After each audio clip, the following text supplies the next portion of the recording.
I feel nauseous, believe me. Never had a lot of shit come easy. Had to work hard, struggle just to be me. Hai semuanya, kembali lagi di Tanpa Batas. Mobil double cabin bekas tambang dengan harga yang murah memang sangat menggiurkan teman-teman. Memang benar harganya bisa sangat murah, bahkan bisa menyentuh di harga 50 jutaan. Tapi ada harga, ada barang ya teman-teman. Kondisinya rata-rata sudah tidak baik. Mulai dari mesin yang rembes, turbo kempos, sasis retak, bodi robek, dan transfer case oblak. Ya pastinya ada saja permasalahannya teman-teman. Tapi bukan berarti tidak bisa membeli di harga segitu ya. Karena semua juga tergantung dari keberanian dan budget yang tersedia. Namun jika ingin mempunyai double cabin yang sudah dirawat dengan cukup baik, bisa dikatakan sudah tidak meninggalkan jejak tambang lagi, kalian harus mengeluarkan dana yang lebih besar. Tapi tenang teman-teman, masih di bawah 100 jutaan. Kondisinya hampir rata-rata sudah layak dipakai setiap hari tanpa harus mogok ataupun melakukan perbaikan lagi. Dan pastinya semua masih sanggup untuk menenggak solar busuk. Tapi sebelum lanjut, saya ucapkan terima kasih bagi kalian yang sudah mengklik video ini, dan silahkan tekan tombol subscribe apabila belum.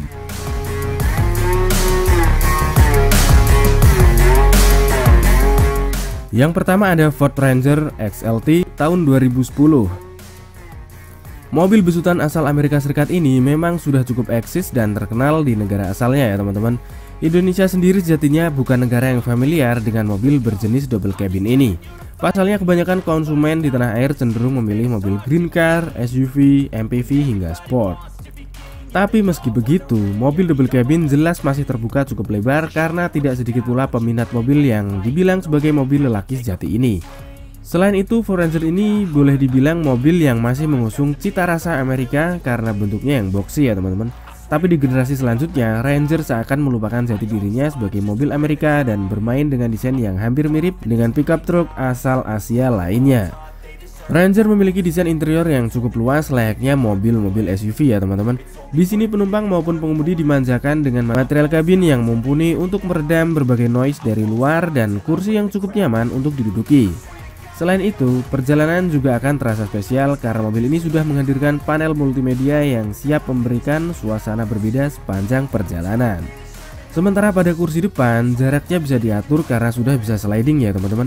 Artinya penumpang maupun pengemudi bisa mendapatkan ruang yang cukup nyaman sesuai kebutuhan mereka. Tapi untuk bagian belakang, ruangan yang disediakan memang kurang luas, sehingga kesan sempit sangat terasa di sini teman-teman. Dan sebagai proteksi keamanan, seluruh kursi juga sudah disediakan seat belt. Fitur lain seperti power window, electric mirror, audio double din, AC dengan arah semburan lengkap dan heater, tilt steering, vanity mirror kanan kiri, ampes kursi belakang juga sudah tersedia pada mobil ini. Mobil yang dirancang untuk melintasi berbagai medan ini juga sudah dilengkapi dengan fitur keamanan seperti pengereman ABS yang berfungsi untuk meminimalisir resiko terkuncinya ban saat terjadi pengereman darurat. Selain itu, dual SRS airbag juga sudah dihadirkan untuk meminimalisir terjadinya resiko kecelakaan ya teman-teman. Dan sebagai pelengkap hadir pula engine immobilizer yang siap difungsikan apabila mobil mengalami mati mesin secara mendadak. Fitur ini sendiri dengan segera akan membuat mesin kembali menyala seperti sedia kala ya teman-teman. Ford Ranger telah dibekali dengan dua tipe mesin, yaitu 2,5L TDI turbo dan 2,9L non turbo. Tapi kita akan fokus pada yang mesin 2000cc ya teman-teman. Jadi untuk mesin yang 2500cc TDI ini masih menggunakan mesin diesel konvensional milik Mazda dan belum menggunakan common rail. Jadi untuk solar kualitas rendah pun masih bisa ya teman-teman. Mesin ini mampu mengeluarkan tenaga hingga 143 HP dan torsi 330 Nm. Dengan mesinnya ini bisa menghasilkan konsumsi bahan bakar dalam kota 8 hingga 9 km per liter dan 12 hingga 14 km per liter untuk luar kotanya. Durabilitas dari mesin TDI ini memang sudah teruji dan tahan banting ya teman-teman. Dan yang menjadi poin lebih, mobil ini masih bisa menenggak solar busuk sekalipun. Kemudian untuk perawatan dan harga spare part dari mesin TDI ini lebih murah ya teman-teman. Kalau untuk masalah handling, mobil ini menjadi yang terbaik di kelasnya. Kemudian dengan berbagai ketangguhan yang dimilikinya, berbagai medan pun menjadi lebih mudah untuk dilewati. Mobil ini juga memiliki beragam pilihan bodi, penggerak, dan juga transmisi. Kemudian mobil ini juga memiliki daya angkut yang cukup besar ya teman-teman. Dan untuk fitur, mobil ini lumayan lengkap. Tapi sayangnya untuk kabin terasa sempit, khususnya di kursi baris kedua ya teman-teman. Mesin TDI-nya dirasa agak lemot dan kualitas material interior kurang baik. Ya walaupun banyak yang menjual mobil ini di harga 60 hingga 70 jutaan, tapi biasanya kondisinya apa adanya ataupun bekas mobil tambang. Jadi kita sarankan untuk membeli di harga 95 jutaan agar tidak perlu melakukan perbaikan besar dan tentunya dengan pajak dan kir yang aktif ya teman-teman. Nah untuk pajaknya sendiri mobil ini sekitar 3.200.000-an.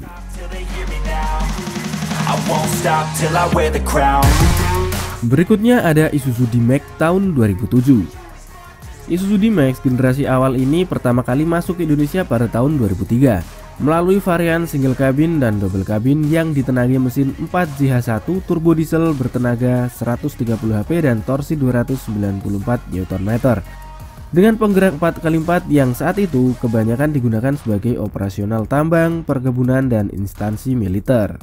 Mobil ini terbilang advance karena sejak kehadirannya ia sudah mengadopsi sistem penggerak tanpa tuas transfer case di mana pengaturan roda penggerak dapat diatur melalui tombol push button yang terletak di tengah dashboard. Kemudian di tahun 2007 mobil ini mendapatkan minor facelift dengan beberapa penambahan fitur kenyamanan. Kemudian untuk desainnya tidak terlalu banyak mengalami perubahan ya teman-teman, hanya meliputi lampu depan dan lampu belakang. Namun secara keseluruhan bodi yang digunakan masih menganut desain boxy yang membuatnya masih terkesan klasik teman-teman. Perbedaan yang paling besar ada pada mesin yang kini mengandalkan mesin 4JZ1TC turbo diesel.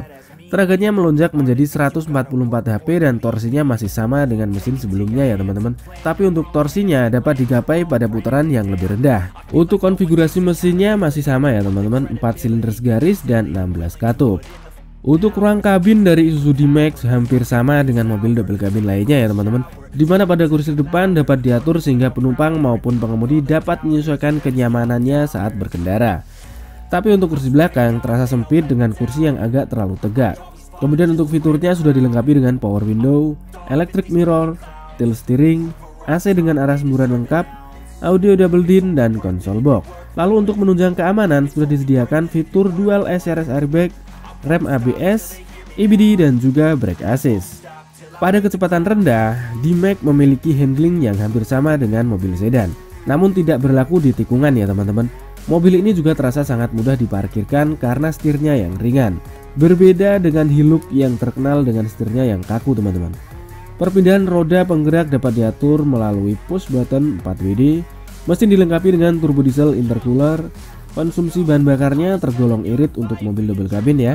Jadi untuk dalam kota masih bisa menempuh jarak 9 hingga 11 km per liter dan 12 hingga 15 untuk keluar kotanya. Kemudian mobil ini tangguh dan mampu diajak off-road. Tapi sayang mesinnya berisik dan masuk ke dalam kabin ya teman-teman. Spare partnya agak mahal dan jarang. Jadi sangat berbeda jauh dengan Isuzu Panther teman-teman. Penampilannya juga kurang atraktif dan harga jualnya turun. Nah untuk yang kondisi baik dengan pajak dan kir aktif, mobil ini bisa didapat di harga 90 jutaan dengan pajak 3.500.000-an.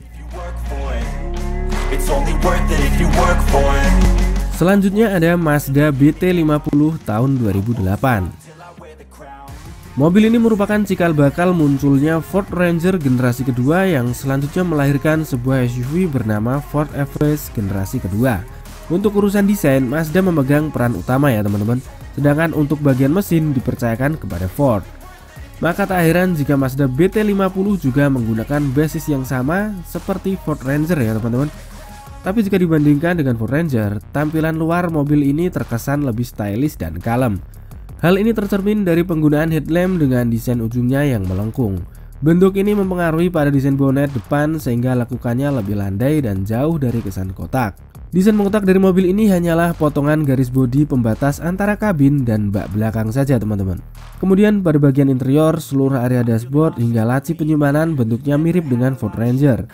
Seluruh konsol berada di area tengah dashboard dan mudah digapai oleh driver meski sedang mengemudi. Tepat di atas dashboard terdapat burger tray yang dapat digunakan untuk menaruh makanan dan sepasang cup holder yang dijadikan fitur penunjang di seluruh varian sehingga kalian tidak akan kerepotan saat membawa minuman ke dalam kabin.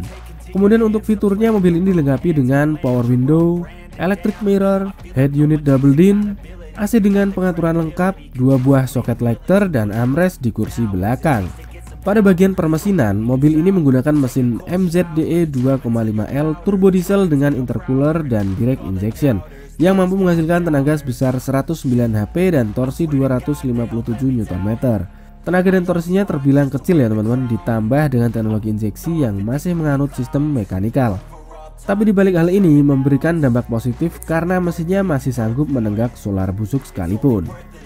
Mobil ini memiliki bantingan yang cukup keras dan handling yang kurang enak jika digunakan sebagai kendaraan harian ya teman-teman. Karena mobil double cabin ini memang spesifikasinya dibuat berdasarkan kriteria pekerja keras yang hanya cocok digunakan pada medan berat. Tapi mobil ini mesinnya cukup responsif teman-teman. Mesinnya juga bandel dan halus, manuvernya lincah, dan pajaknya paling murah dari jajaran double cabin ya teman-teman. Tapi sayangnya spare partnya mahal dan terbatas. Sistem pengabutan masih injeksi mekanikal, bantingannya keras ketika melaju di jalan bergelombang, rem cepat panas, dan ruang kabin terasa sempit khususnya untuk kursi baris kedua. Nah, untuk harganya mobil ini paling murah dari para rivalnya ya teman-teman. Jadi untuk kondisi baik dengan pajak dan kir yang aktif, mobil ini dijual di angka 80 jutaan dengan pajak tahunan sebesar 2.500.000-an.